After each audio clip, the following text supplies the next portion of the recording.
Hello and welcome to the Everything is Black and White podcast. I'm your host, Annual Scriven, joined as usual for the Monday show by our Newcastle United editor, Aaron Stokes. And it's another win for Newcastle United. They beat Fulham 1-0 up at St James's Park. The Magpies back into third and within a point of Manchester City in second. It was a hard-fought victory, Aaron. But Newcastle United, I know they got a bit of luck with a penalty, but they never really looked in too much danger. You always felt if one team were going to score, it was going to be Newcastle. Came in the 89th minute. We've got lots to talk about. Just sum up, though, your initial thoughts on that game 24 hours later. Look, I don't think it was Newcastle at their best. I think, plenty of fans and Eddie Howe will agree that, they weren't as free-flowing as they have been at different times of the season. But the most important thing is when they needed to get the goal, they did. They kept persevering, as you've mentioned. And, it was something that was mentioned on commentary yesterday. The big teams, the teams that are fighting for the title and fighting for European finishes, they just find a way to win. And that's what Newcastle United have lacked in recent weeks.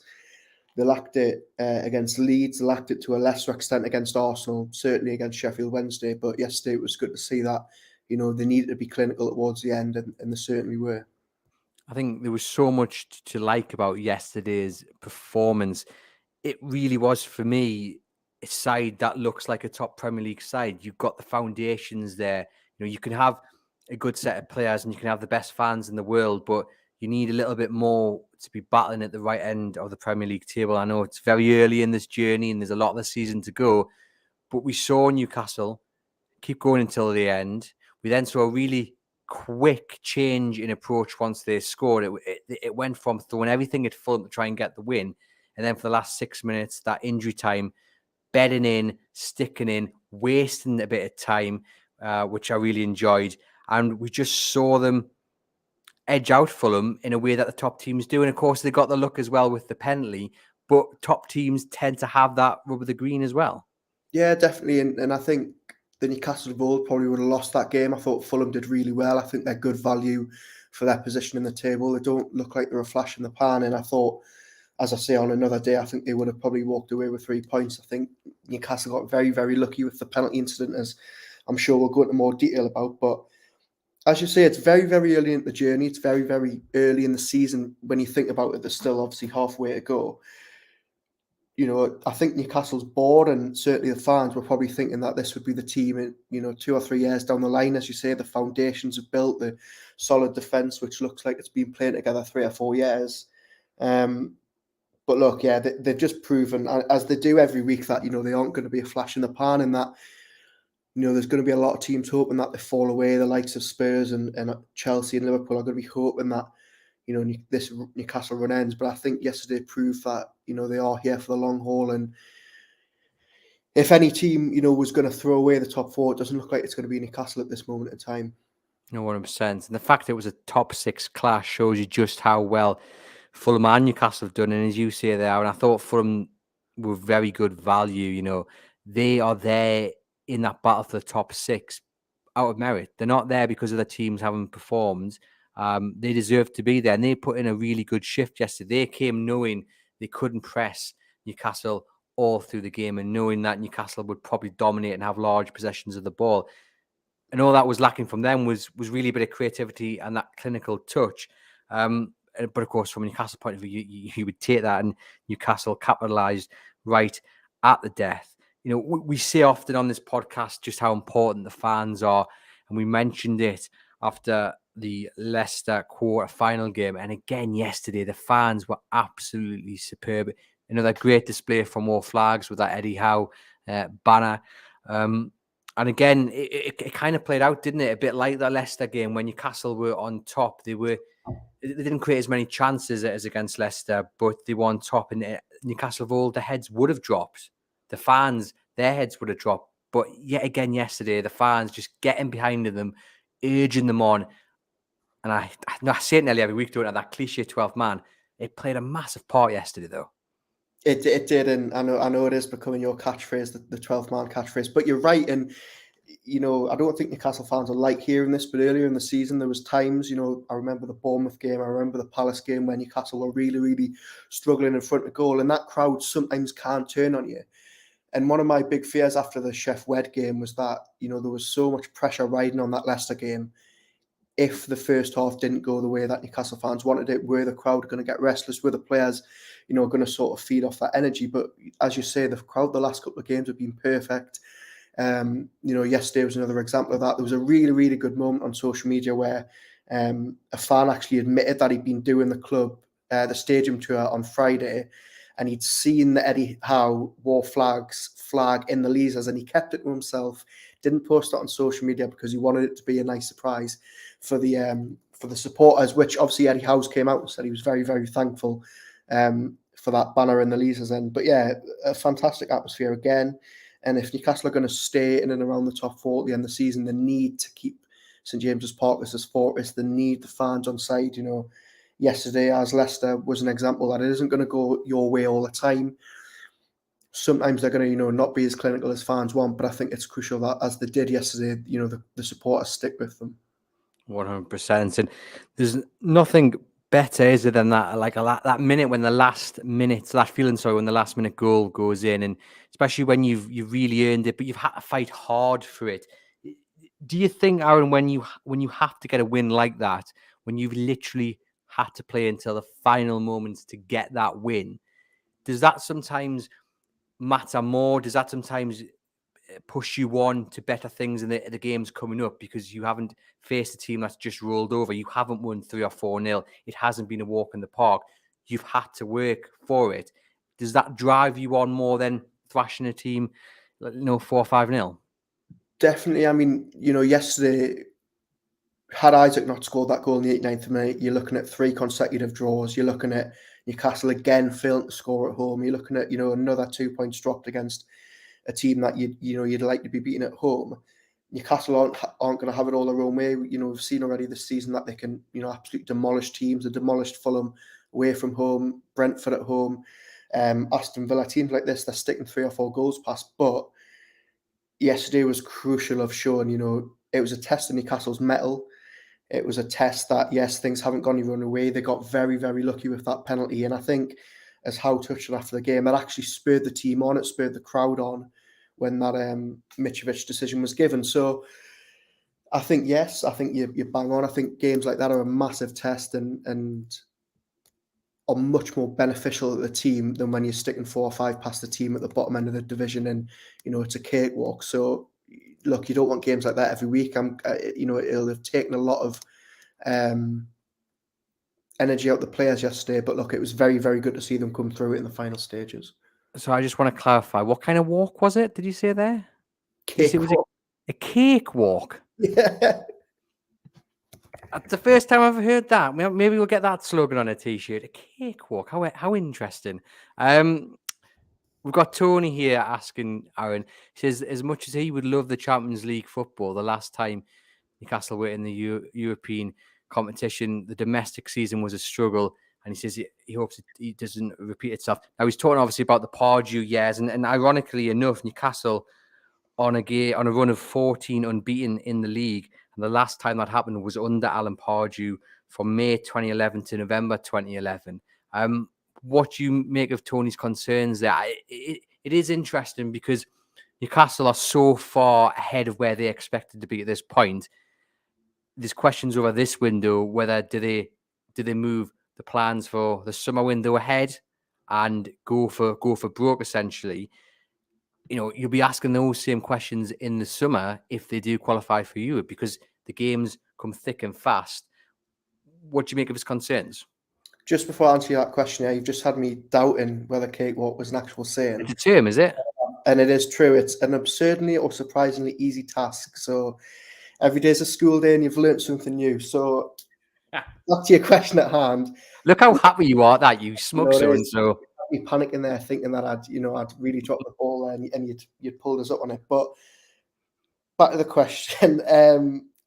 Look, last time they qualified for Europe, it was, I mean, you know, it's night and day, isn't it? The club massively overachieved to finish where they finished under Pardew, and then Mike Ashley's response to that was to sign, one player, if I'm correct, and that was Vernon Anita. You know that should Newcastle manage to cling on to this, top 4 spot this season, there will be investment in the summer. I think it'll give them a huge, step up to say to the board, look, we need, good quality additions. We need to add a lot of depth to this team. So I don't think, you should be fearing next season. Yes, it'll be a completely different kettle of fish, and Newcastle are actually blessed this season to be in a very, very advantageous position in the fact that they've got no midweek European games coming up. They're already out of the FA Cup.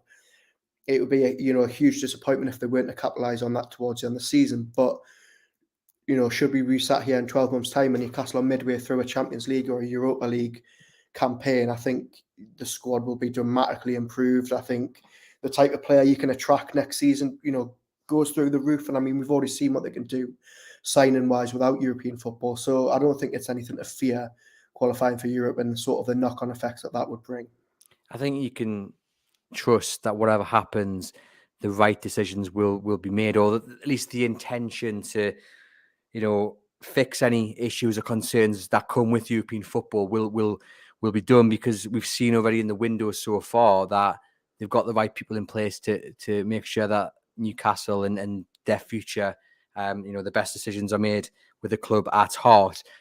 One of the pressing questions, though, about this window, Aaron, is about the midfield. It was already a pressing question. Do Newcastle bring in another midfielder? Now, Bruno goes off yesterday with an ankle injury, and I have to say, when you watch it back on the replays, I think that sort of injury is only second.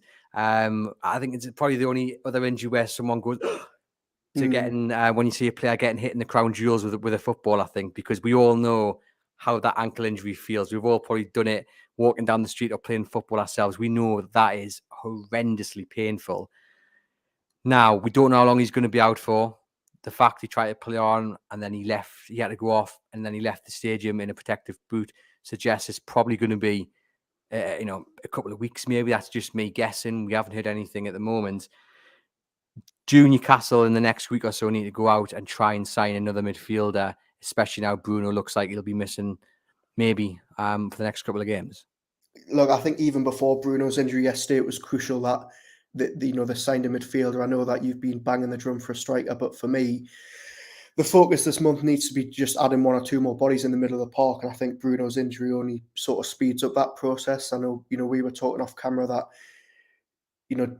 they're midway through this window. They haven't made a move. Howe insists that, they aren't bidding for players as of yet. And they're, it's purely a watch and brief. But I think any targets that they did have in the middle of the park, there's a little bit more urgency now. Obviously, we don't know how long Bruno's going to be out, but you'd think even if it's 3 or 4 weeks, it's 3 or 4 weeks that they don't want to be playing catch up. So really, really, disappointing to see him go off. I think, the only one positive you can probably take from it is that he managed to play on for a good 20 to 30 minutes before finally asking to come off. I know Howe said in hindsight that he probably should have brought him off earlier, but hopefully not too serious. We know that the club are, sending him for scans this afternoon. So hopefully, it's a sprain rather than any sort of ligament damage or anything like that. I thought what was positive from that Bruno injury was the fact that Newcastle didn't really seem to suffer too much when he went off. Longstaff moved into the centre, St. Maximin came on, and I thought they did all right. Of course, you don't want to ever lose a player of Bruno's quality, but they didn't seem to suffer as much as I think most people feared they would do. Oh, 100%. And look, I don't think, St. Maximin would ever come out and say this, but it's a huge opportunity for him now. And we've been talking the last couple of weeks of how does he get back in the team? Do you move Joelinton? And I think Howe's now going to be forced into that decision. So it's up to St. Maximin to really grasp the opportunity and make sure he reclaims that spot on the left. But I don't think it changes too much in terms of the start 11. Obviously, you don't want to lose a player of Bruno's quality, as you mentioned, but a midfield 3 of Joelinton, Willock and Longstaff and Maxi in the attack, Newcastle could be in a worse situation. But I just think it just adds more pressure on, that question we keep saying about how much depth they've got in the middle. And look, Howe knows this. Howe's came out and said, he knows that they're light in the middle of the park.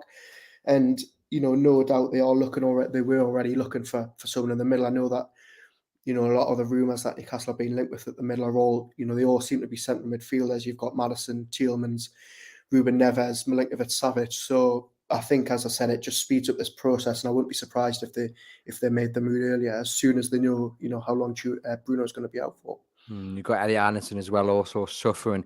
I think what's refreshing though, Aaron, is that Newcastle were kind of in this position when they were looking for a striker, weren't they? They'd gone after Isak. They felt it was too expensive. Wilson then picked up that injury, and a few days later, Isak was on Tyneside. They are ready to whack should they need to. And if Bruno does get bad news, it might push Newcastle in the same direction again. You've mentioned a few names there. Just in my opinion, in an ideal world, I'd be throwing everything I had at James Ward-Prowse. I think absolutely superb. That's not going to happen because, Southampton have picked up form. I think he'll want to stay at Southampton to make sure they're safe. And then in the summer, he might look elsewhere. And of course, he's got the chance to maybe lift a cup with Southampton. What a way that would be to go out before you move on to bigger and better things. And of course, he would cost a heck of a lot of money. You mentioned Ruben Neves. Tielemans played obviously for Leicester, didn't have the best of games, but as we said on last week's podcast, when things aren't going very well in general at a club, sometimes it's hard to push the team forward. People asking in the comments there about Neves, would you see him fitting in at Newcastle? If that deal did come off, or is there any interest in Neves? I think when the Neves stuff came out over the weekend, I saw a lot of people downplaying it, or saying that they don't think he'd be a very good fit. I know that he's got a bit of previous with Newcastle fans after some comments he made about them playing long balls in the past. But fantastic player. I think he would be a very, very, very good addition to this team. He's still very young. He's sort of a heartbeat of that team. He's got sort of Shelvey-esque passing skills. So I was quite surprised to see the reaction on social media when he was first linked on Friday or Saturday. I think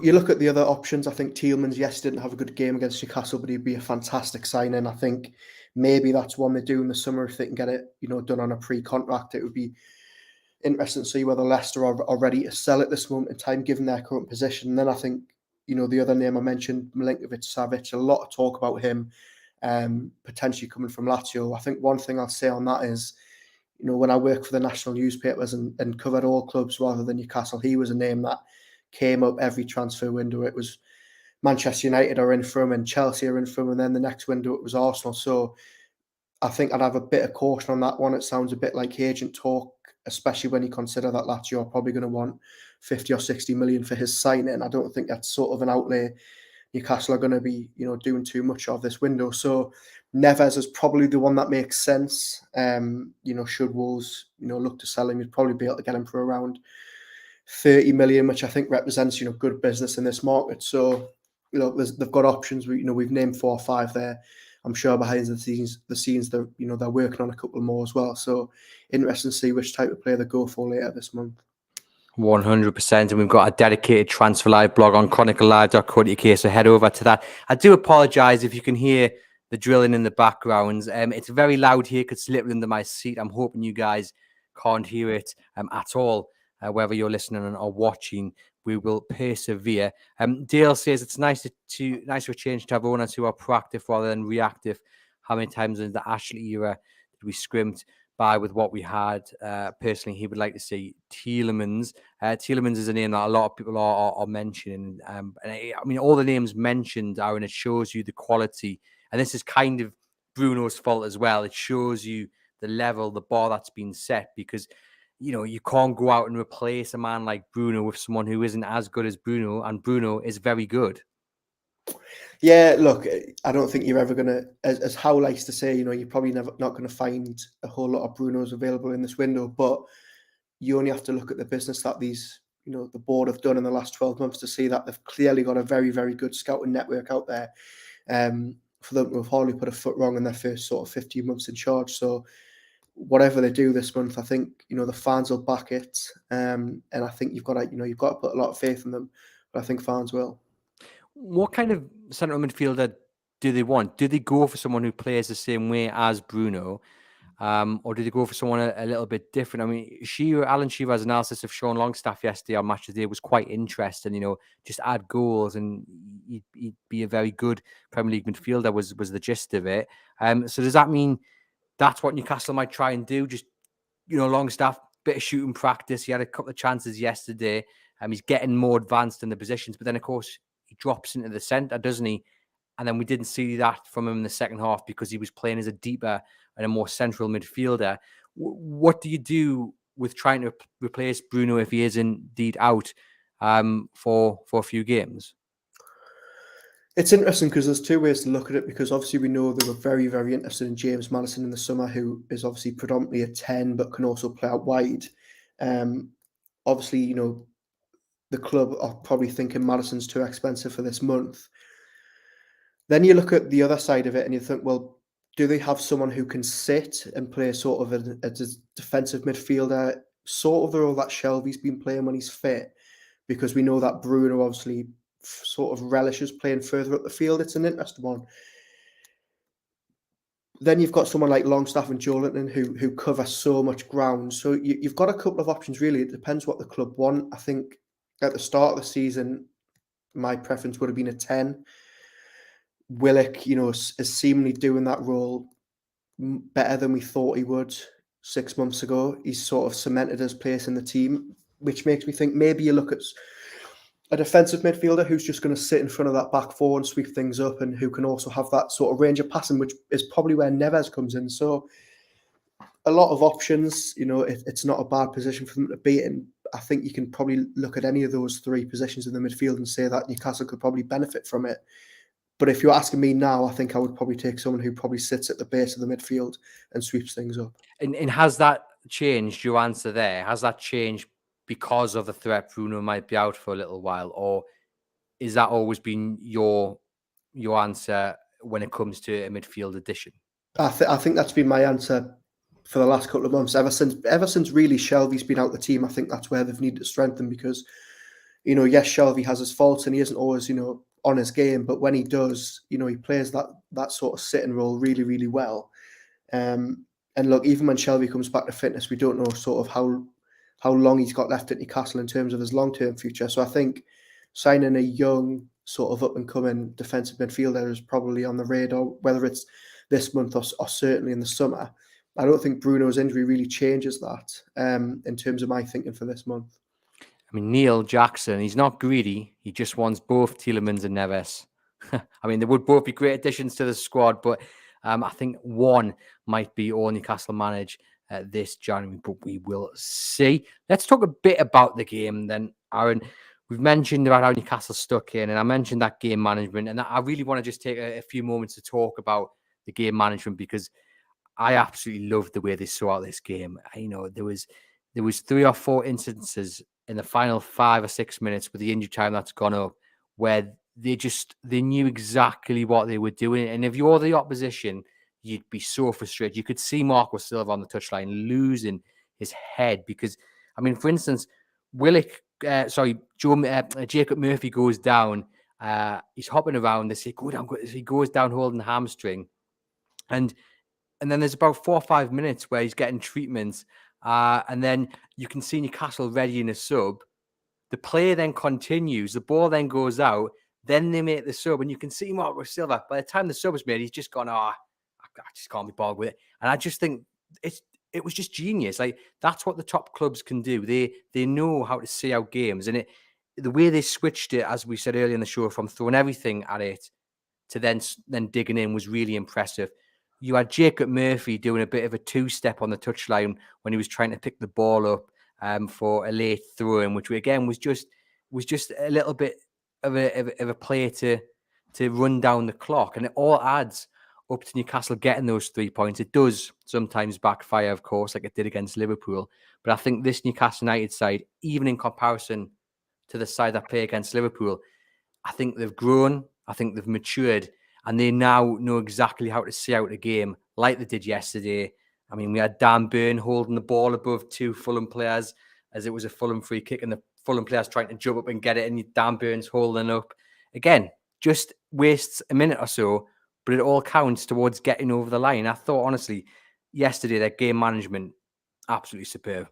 I think you look back at that Liverpool game at Anfield in September, October, whenever it was, and that sort of was the starting block one. They were very, very obvious in the way they did it that way. I think now they're a lot more cute about it. We probably pick up on it because, we're looking out for it. But even before Newcastle scored yesterday, I thought there was times where there was, even when it was 0-0, they were making the right decisions. There was obviously Pope going down so that Bruno could get strapping on his ankle. Pope obviously picked up a yellow card for the antics before the penalty of trying to put Mitrovic off. I mean, there was talk of a second ball being introduced on the pitch. There was talk of Newcastle trying to tell the ref that Fulham had 12 players on the pitch when they didn't. So look, we will call it game management. I think other people will call it time wasting, but you're absolutely right in what you're saying. Newcastle are really, really becoming really shrewd at keeping one or one goal advantages late in the game. And I think it's something that we've said in the pod before. If Newcastle want to be this great team that are mixing it with the best, they need to be ruthless. And that's the side that Eddie Howe sort of instilled in this team in the last couple of months. If you're going to win titles and if you're going to win cups, then you have to get every advantage possible, right from the fans being behind them to the time management here. You mentioned there the double ball and trying to tell the four official that there's 12 men on the pitch. I mean, there's a certain phrase fans like to use for that, which will not be on this podcast, but I absolutely love it. I just thought it was absolutely brilliant, and those are the little advantages which are going to end up securing top four football, that are going to end up securing in time a Premier League title. And that's what the best teams do. As Tony Honor says here in the comments, it is no different to Fergie time back in the day. Pep Guardiola has made this Manchester City team successful by being very, very ruthless and hacking players down on the counter-attack. And I thought War Flag summed it up perfectly yesterday. They're not here to be popular, they're here to compete. And that is exactly what Howe is drummed into this team. I mean, I know Marco Silva was probably more rattled yesterday at the fact he thought Burn should have been sent off rather than the time wasting, but it's another manager that's came to St James's Park or played Newcastle and left absolutely fizzing. And look, I'm absolutely all for it. Long may it continue. 100%. And you mentioned there the penalty. Let's talk about it, because those 5 minutes, absolutely chaotic. I mean, the referee seemingly, in my opinion, lost a little bit of control of the game. Now, the first thing I want to ask, and I tried to have a close look on Match of the Day last night, trying to pause it in the right position.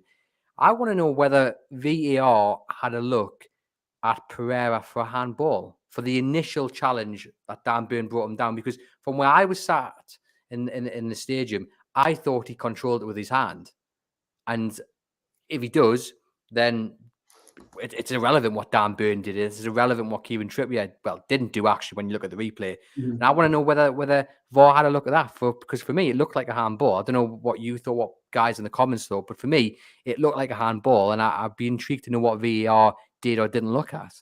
I haven't actually seen that handball. I didn't actually know that was, up for debate. But on the actual penalty incident himself, I think it's difficult, isn't it? I think Burn probably gets away with one. I think the Burn foul is probably more of a penalty than the Trippier one. I think if Trippier makes more of a meal of that in terms of Reed standing on his foot, I think that... The Trippier one's not a penalty. It's not a penalty. He stands on Trippier's foot. It isn't, and that's what I mean. I think if Trippier makes more of a deal of the fact that Reed actually stands on him and maybe goes down, but because Trippier doesn't actually flinch, I think it goes against him. I think Trippier is so concerned of just defending his goal and making sure that the danger's clear. I don't think he thought about going down when really it's clear as day. Reed stands on his foot. So very, very disappointing again to see that VAR saw multiple replays of that and didn't actually think it was a foul the other way. But I think on balance, for me in real time especially, I thought that Burn one was going to be given. And I was actually surprised at VAR that it wasn't given after a review. So maybe those two balance themselves out, and then obviously Newcastle get very, very lucky with what followed. But yeah, that Trippier one for me is never a penalty. Look, Les agrees with us. She says, exactly, Andrew, sure it was a handball, which makes all of Fulham's complaints. And if you look at the replay, you can see Botman, he's saying it's a handball. You can see Trippier as well in the background doing it. So they're sure it was a handball. I'm sure it was a handball. Raw, maybe not. But yeah, I thought Dan Burn was very lucky on. In real time, I didn't think it, but when you look it back, it was a penalty, wasn't it? Trippier's definitely not. And then onto the penalty. Be honest, Aaron, in that moment, did you have any idea what was going on?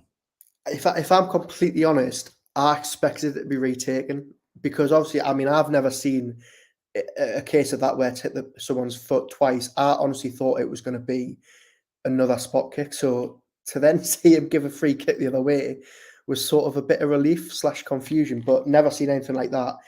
Nick Pope, I love the reaction straight away before Mitrovic has even picked himself off the ground. I don't even think the ball has hit the back of the net, and Nick Pope is off his line, storming towards the referee to say, that's hit his foot twice. So a bit risky on his behalf, given that he got a booking 30 seconds earlier. But yeah, I'd never seen anything like that. Very, very, very confused when it first happened. He did his homework, did he, Nick Pope? I mean, I'm glad someone knew the rules because I certainly didn't know that was even a thing, a double-footed penalty, and it gets ruled out and it's null and void. Didn't have a single idea that was what the crack was. The referee seemed to know, though, so, we'll give him credit where it's due. And just kind of a fairy tale, is it, that Mitrovic comes back, and I know he's got his fans, but you always maybe see the ex-striker who, mess up a little bit. And, and it wasn't a penalty and it all worked out. But something I've just never seen before. Utterly bizarre. The only thing I can sort of that comes vaguely close to it was I think it was against Burton in the Championship where Richie score the penalty and then the ref gives it the other way. Obviously, we know that was the wrong decision, but that's the only thing I can think of where you were left. That one was retaken though because he encroached, didn't he? I'm sure it was retaken. No. What happened was someone encroached, and then instead of letting Richie retake it, he gave a free kick the other way. I'm sure. Did he? And I remember being a farce. That's the only time I can ever remember thinking, "What on earth's going on here?" But obviously, Mitrovic came out before the game, said he still has lots of love for Newcastle, and that showed by clearly deliberately missing that penalty. I mean, in fair play, the officials called it right in the end. I just want to go back to the actual awarding of the penalty because VAR is still creating mistakes, and Howard Webb has had a decent time in charge of it. But there is a question to why the referee turned away when he didn't see the angle, which I think had he watched, he wouldn't have awarded the penalty, and why he wasn't told by Mike Dean to go back to the screen and say, we're there, watch all angles. I mean, that just has to be, because this isn't the first time it's happened, not necessarily in Newcastle, but in the Premier League over recent months, where they're either shown just one angle or they've not looked at the full reel. They should be made, if they go over to the screen and there's 6 angles, you're told in your ear, look at every single angle, because otherwise you're not making a rounded decision. It's baffling to think that, we as viewers at home are getting more angles or more, sort of more TV cameras on the incident than actual, the people making the decision. So again, how many times can we sit here and blame VAR, but they just aren't getting it right? And I mean, even more scandalous, I thought, was obviously Marcus Rashford's incident in the Manchester derby. How on earth VAR looked at that and thought he wasn't interfering in play, I'll never know. So I want to call it teething problems, but you can't call it teething problems because we've had 4 years of VAR, whatever it is. So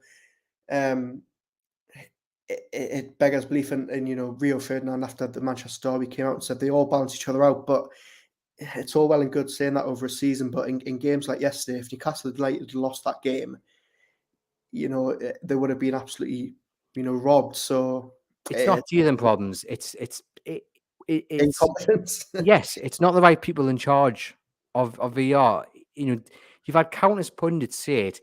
Get ex-professionals in and working it because they've played the game. They know what the touches mean. They know where the contact is. They'll know when someone's hitting the deck, when there's been barely a touch on them. Get the ex-professionals in because that Marcus Rashford one, right? That actually might be the most scandalous decision yet. I know Newcastle have had some awful ones, and I get people are going to come at me now and say, "What about this? What about that?" But quite honestly, my mind is blown. How you can say he's not interfering with play is absolutely mind-boggling, and that impacts Newcastle as well. Thankfully, they won yesterday. But that win, that could have had a big impact on Newcastle. Well, it would have done. They would have been fourth had they not beat Fulham. That's the thing, that there's probably three ways you can look at that Rashford incident. And one, he's blocking off a Kanji. Two, Walker's coming across to make the tackle. And three, Edison is only in that position because he doesn't know whether Rashford or Bruno is going to hit it. So that's the thing. If VAR hadn't have been there for that Manchester Derby game, the goal wouldn't have stood. Sometimes it is doing more harm than good. But look, I mean, it feels like every other week we're sat on this podcast or on social media talking about, how awful they are, and you hope that every week it's going to change and be different, and it isn't. So, there's not much more you can say than, hopefully Howard Webb, makes the changes he needs to. I guess what you say is you just go and score another goal. I think that's what I would say, wouldn't it? You would say, right, we can't affect that. They've got it wrong. We can't affect that. We just go on and win another way. So I like that approach, but hopefully they get it sorted out, because it's going to cost someone big eventually. Wilson and Isak. So Isak comes off the bench. He gets the goal. Wilson gets the assist. Lots of talk to whether they could start together in weeks to come. Eddie Howe hinted at it that they can. Lots of doubts that they can. Maybe it'll be a Demba Ba, Pape Cisse kind of issue. But hey, few of the doubters proved wrong yesterday. Yeah, absolutely fantastic to come on. And even I thought before the goal, he was absolutely fantastic. His movement off the ball, very good, linking up very well with Maxi and the wide men. Thought it was very, very interesting that Howe actually brought him on pretty much as a straight swap for Willock. He brought him on as a number 10,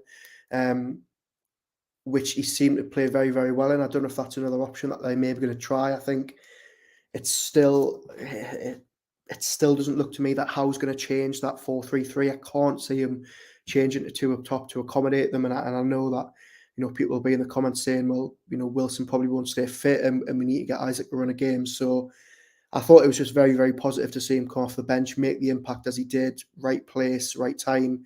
And I mean, Issa Diop had an absolutely fantastic game at the back for Fulham, and he just switched off for 30 seconds and Callum Wilson made him pay. So hopefully this is the run of games. Touch wood, he keeps fit. But how touched on it last night. I think a goal in front of the Gallagher, lifts a lot of pressure on him. And hopefully if he can get a run of games under his belt now, it'll be a huge, huge impact towards the end of the season. Yeah, fingers crossed. So crucial that he got a goal as soon as he could do after such a long layoff. And he's not going to get many easier than that. And it's just another sign of Newcastle having the fitness to keep going and going and going. What was it, 88-20, I think the goal went in. It shows you just how important that fitness and stamina forms part of this Newcastle United team. It is absolutely crucial. You are not going to find, I'm just going to say it, I don't think there's a fitter team in the Premier League than Newcastle United. Yeah, I don't think you're far off for that. I think especially when you look at how relentless their press is, whether it's minute 1 or, as you say, minute 89, they're pressing from the front at all times. Howe and Tindall on the sideline, making sure that nobody's slacking. So yeah, look, just good to see that they've got that extra bit in the tank for games like yesterday when they need it. Got a few more questions about Bruno. Aaron's mentioned earlier in the show that we believe he's going to be assessed later today, get a scan and what have you. So as soon as we have any updates from the club, that'll be over on our website on chroniclelive.co.uk. I asked people on Twitter to send in some questions for this podcast. So let me dive in. We have a friend of the podcast, Sam Mulliner, asking, did he ever tell us that Alexander Isak is the real deal? I'm going to answer that really quickly. Yes, you did, Sam. We know it. Yeah, you were right. And congratulations on that one. We have Newcastle fans T, funnily enough, saying, do the club need to drop into the transfer market for a central midfielder with Guimaraes and Shelvey injuries, or can we rely on Willock, Longstaff and Joe Linton, assuming he's moved back into centre midfield? And I guess that's the other side of the question that we've already answered earlier in the show.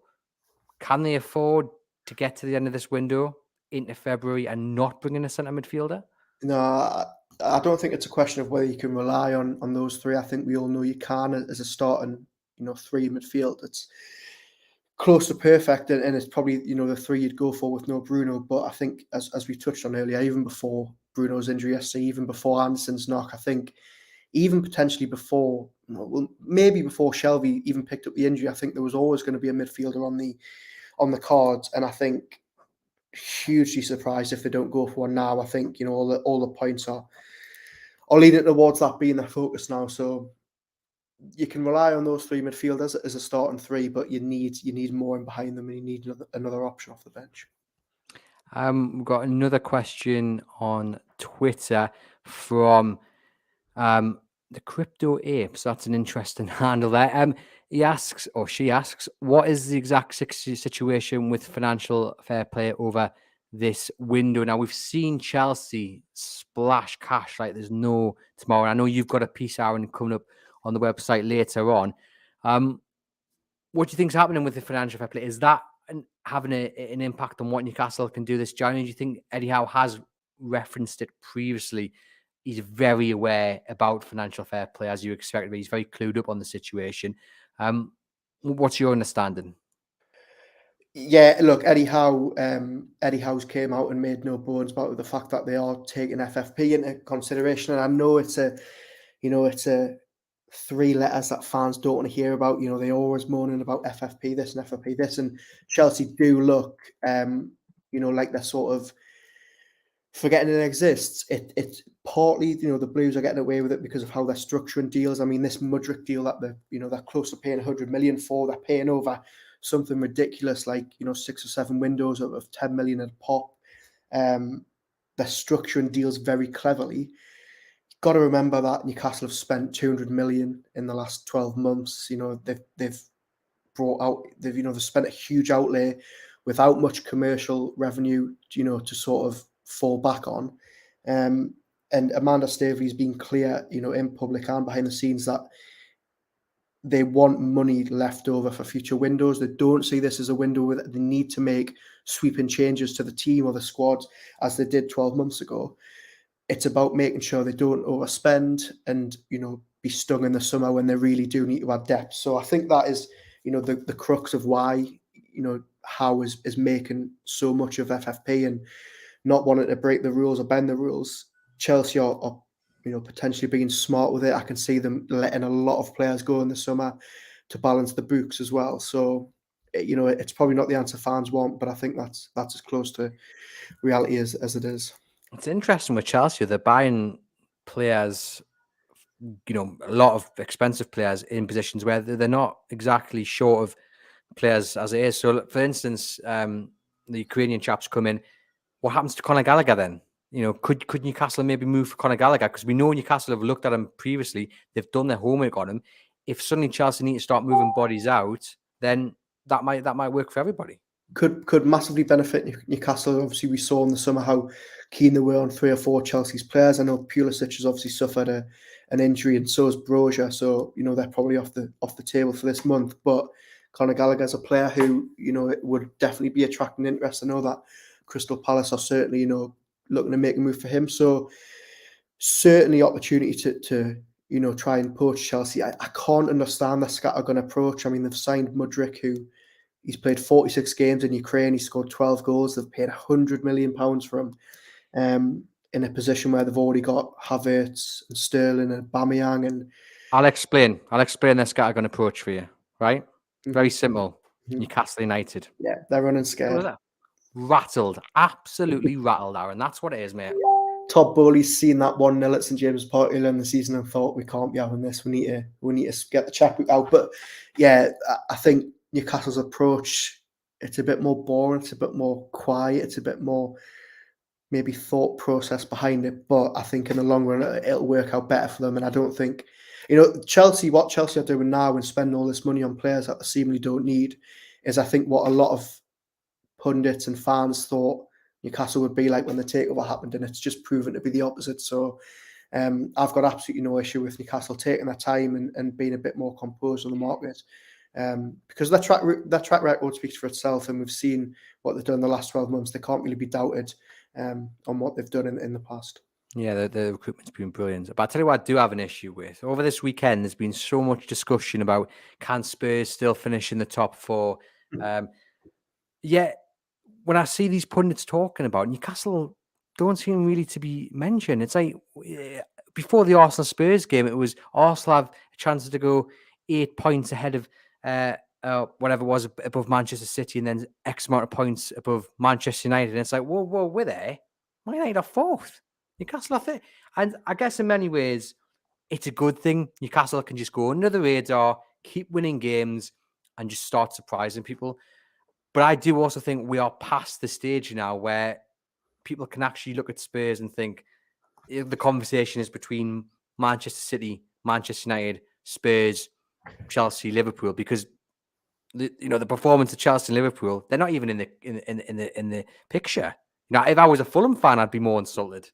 You know what I mean? Like, it's ridiculous. I think the biggest thing for me over the weekend wasn't the Spurs conversation. It was the fact that when Manchester United beat Manchester City, all of a sudden it was, oh, well, they're back in the title race. Well, actually, Newcastle United have just leapfrogged them back into third, and you don't actually hear the same media thinking Newcastle are in the title race now.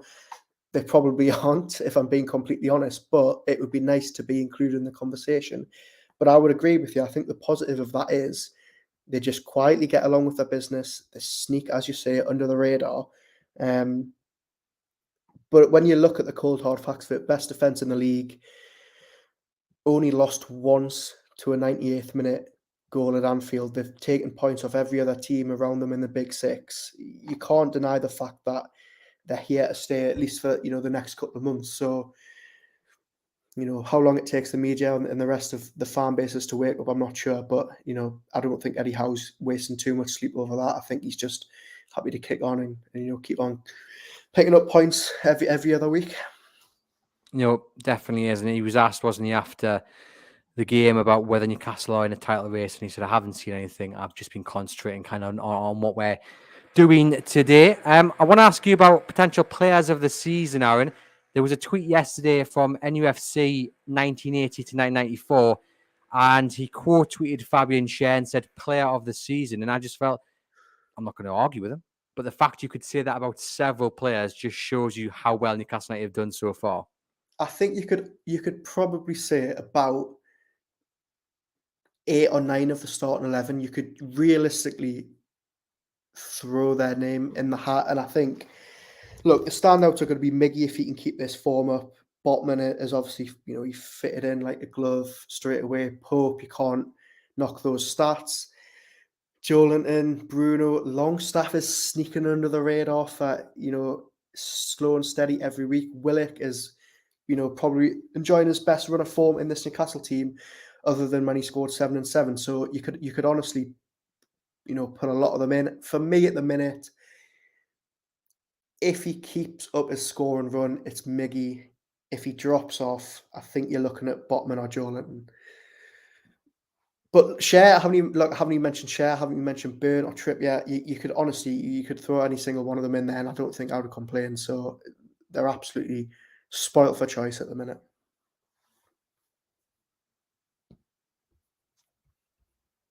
I think you might be on mute, Andrew. So I am on mute because the drilling is relentless, and I'm trying to keep the drilling away from our lovely listeners and viewers. But here I am. It's just nice to be able to say you can pick one of several players to be player of the season so far.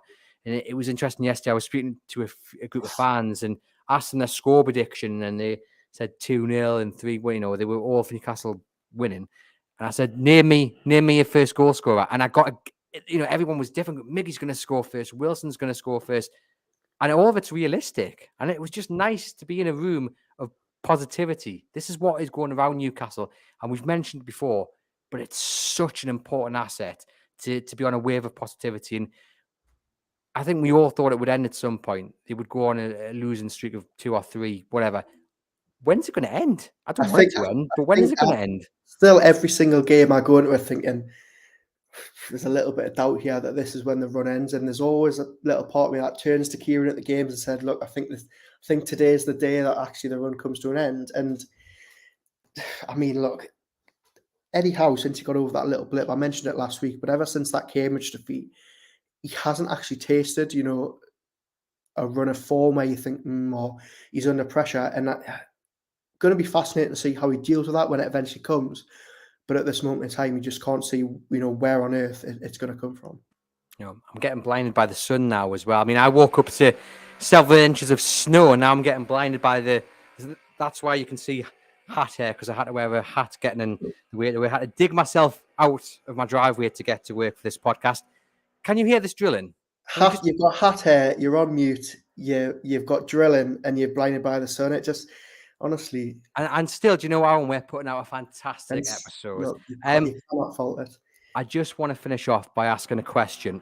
I would love to know who came up with the Dan Burn chant, "He's from Blythe," because it has been in my head for the last 24 hours. If you're out there, you're listening, you're watching, please come forward, because I just want to shake your hand. I mean, Aaron, every time you hear it, I bet you're singing away and dancing to it, aren't you?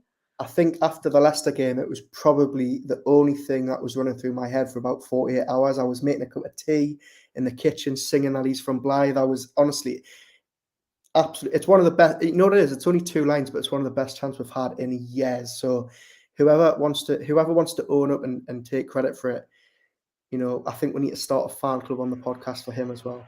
Another fan group. I mean, it was a good little moment there to play it straight after the final whistle yesterday, and the whole stadium singing along to it. But I would love to know how someone like that starts.